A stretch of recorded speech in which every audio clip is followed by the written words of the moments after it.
Di pelajaran pertama saya sendiri yang kesambet itu tolong Anda pahami sebagai bagian dari. Aduh. Saya itu barusan disidang sama keluarga. Disidang. Dihajar, pokoknya di salah ke, di goblok ke, di sesat ke. Oke, ini ya teman-teman. Kemarin ketika saya membahas pernyataan Cak Nun mengenai Jokowi yang disamakan dengan Fir'aun, di situ saya diserang habis-habisan oleh jemaah yang mengaku ma'iyah. Ya, jemaah mengaku ma'iyah.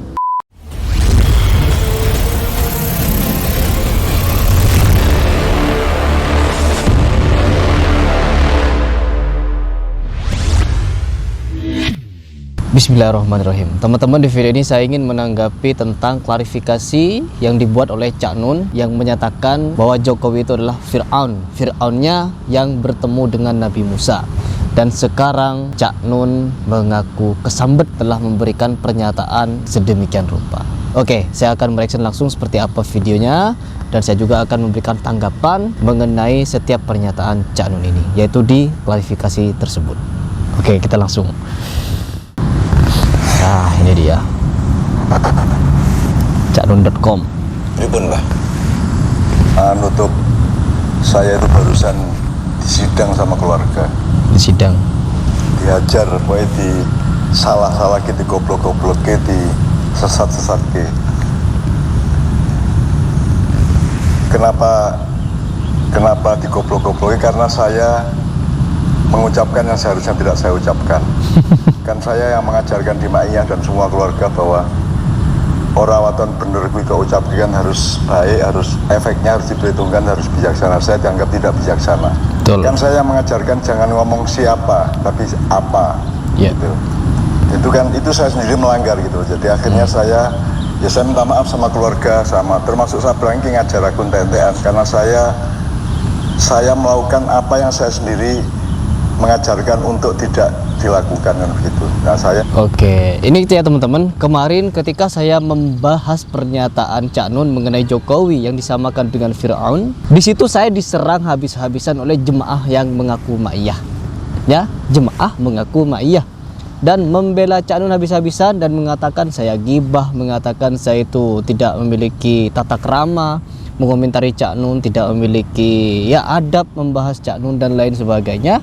Sedangkan Cak Nun di sini mengaku dia bersalah, hilaf, bahkan dibuat judul di sini kesambet ya. Ini channel resminya Cak Nun ya, dimana para pengelolanya atau admin-adminnya yang memegang kendali atas channel ini. Dan tentunya juga kemarin ketika permasalahan dengan Hyang Weldo, saya juga mengirim email kepada pemilik akun resmi ini ya. Saya mengirim email langsung dan alhamdulillah mendapatkan jawaban. Namun di balik itu semua, meskipun saya sudah meminta untuk dimediasi untuk duduk bertiga dengan Cak Nun beserta Weldo, saya ditolak secara halus. Bahkan saya disuruh menghubungi MUI, polisi dan lain sebagainya untuk menggerbek si Weldo langsung.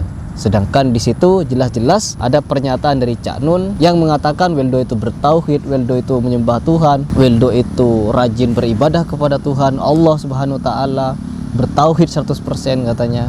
Sedangkan Weldo sendiri tidak mengakui tauhid. Weldo sendiri mengatakan jilbab itu budaya, mengatakan Al-Quran karangan manusia dan lain sebagainya bertentangan. Dan itu yang ingin saya bahas dengan Weldo beserta Cak Nun bertiga. Saya bisa datang langsung hari ini juga atau kapanpun ketika tim Cak Nun mau memediasi saya bertemu dengan Weldo dan Cak Nun langsung. Namun sampai sekarang masih belum ada kemauan untuk memediasi saya. Ya, oke. Kita masuk lagi ke pembahasan klarifikasi Cak Nun. Lanjut dulu kita. Ya terus saya gimana? Saya enggak ada masalah, bagus kan, saya kan punya anak-anak dan keluarga yang mencintai saya sehingga mengontrol saya, dan saya pertama saya mohon ampun kepada Allah Subhanahu wa taala. Allahumma gfirli, Allahumma hdini, Allahumma arhamni. Jadi saya mohon ampun kepada Allah, saya mohon rahmat kepada Allah, saya mohon pertolongan kepada Allah, saya mohon tuntunan dari Allah, Allahumma hdini gitu ya. Dan saya minta maaf kepada semua yang terjebak menjadi tidak enak atau menjadi menderita atau menjadi apapun oleh ucapan saya itu gitu ya. Karena ini masalahnya gini, ini kan kita sedang memulai era baru Ma'iyah. Yeah. Dari Sinau bareng kita memulai era ngaji perubahan. Sinau 10 ngaji perubahan dan mata kuliah pertama adalah aktivasi ruh. Iya. Ya. Artinya kita tuh jangan hanya berpikir jangan mengambil keputusan hidup hanya secara materi, tapi juga jangan hanya secara akal, karena akal tidak mencukupi. Maka kita harus belajar untuk peka, untuk mempelajari keputusan roh, gitu ya, ucapan roh, keputusan roh, dan cara berpikir roh, dan seterusnya. Nah, Ya. di pelajaran pertama itu saya sendiri yang kesambet itu tolong Anda pahami sebagai bagian dari hidup manusia, gitu. Iya. Kalian semua. Aduh.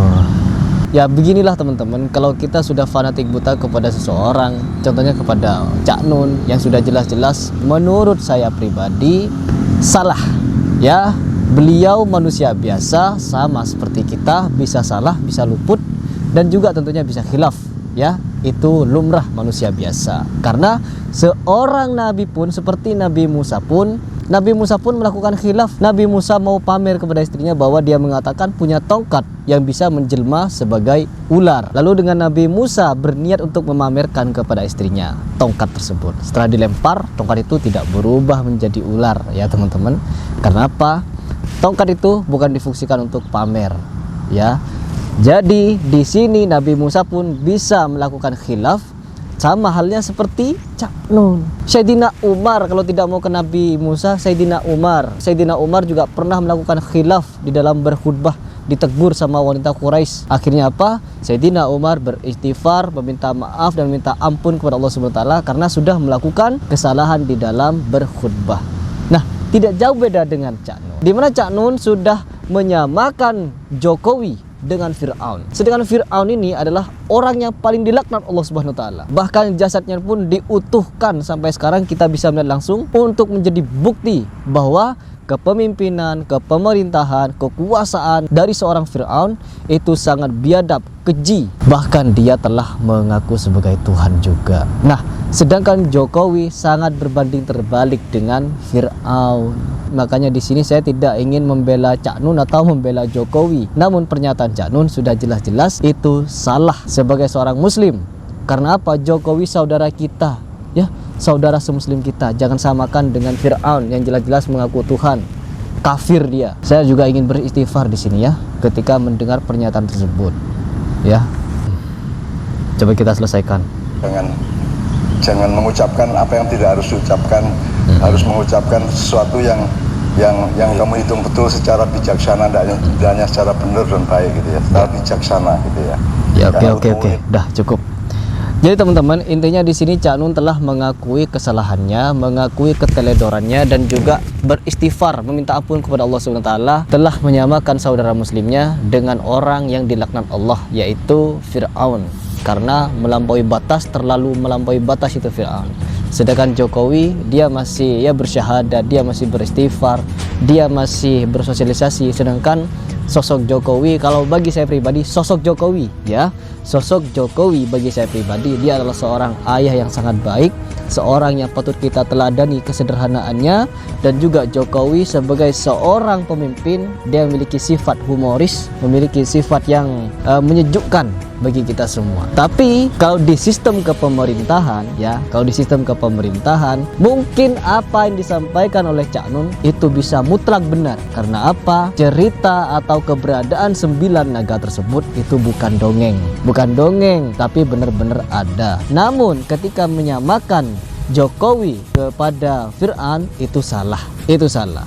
Oke teman-teman, saya di sini tidak ingin menjudge atau berpihak ke pihak manapun, melainkan di video ini saya menanggapi klarifikasi Cak Nun mengenai pernyataannya tersebut. Baik teman-teman, di dalam kita berkata atau berbahasa, hendaklah kita itu menjaga setiap kalimat yang kita keluarkan, dan kita harus memikirkan baik-baik apa yang harus kita lakukan. Bukan cuma melakukan dengan tindakan, lakukan dengan ucapan. Bahkan ketika kita mengucapkan sesuatu, hendaklah kita memikirkannya kembali. Setelah kita pikirkan, masukkan ke hati, apakah perkataan itu akan membuat orang sakit hati, ataukah perkataan itu akan menyinggung dan lain sebagainya. Namun apabila di bidang dakwah ya teman-teman, yang benar tetap katakan benar, yang batil katakan batil. Karena apa? Antara yang hak dengan yang batil itu tidak dapat disatu padukan atau dicampur adukan, karena sudah jelas antara hitam dan putih, tidak ada yang abu-abu di antara yang hak dan yang batil. Ingat, ketika kita berdakwah, harus menyampaikan kebenaran itu meskipun pahit. Sampaikan kebenaran itu meskipun satu ayat. Namun sekali lagi, jangan pernah kita menganalogikan segala sesuatu dengan hal-hal yang dilaknat Allah. Contohnya seperti manusia atau sesama muslim disamakan dengan Fir'aun, atau azan disamakan dengan longlongan anjing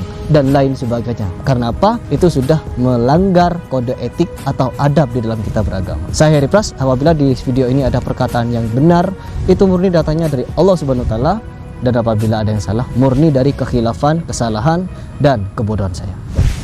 Salam.